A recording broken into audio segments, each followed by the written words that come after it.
अखिल भारत पद्मशाली संगम मुख्यालय हैदराबादचे अध्यक्ष कंदकटला स्वामी यांनी विविध प्रांत संगम उपप्रांत संगमच्या सुधारणेसाठी आणि उत्तम समन्वयाच्या दृष्टीने अखिल भारत पद्मशाली संगमचे उपाध्यक्ष तथा पद्मशाली ज्ञाती संस्थेचे विश्वस्त आदरणीय रामकृष्ण कोंड्याल यांची महाराष्ट्र राज्य पद्मशाली संगम व पश्चिम महाराष्ट्र पद्मशाली संघच्या मुख्य समन्वयकपदी निवड केली।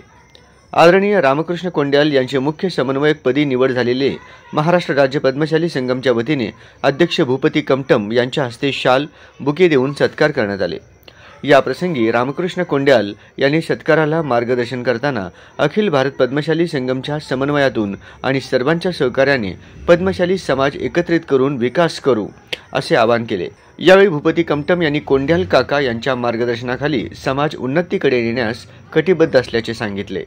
या सत्कार कार्यक्रमास प्रधान सचिव यशवंत इंदापुरे, खजिनदार श्रीनिवास येमुल, नगरसेवक विनायकदादा कोंड्याल, रवी इंदापुरे, महाराष्ट्र राज्य पद्मशाली युवक संघटनेचे अध्यक्ष दत्तात्रय बडगू, प्रकाश कोटा आदी मान्यवर उपस्थित होते।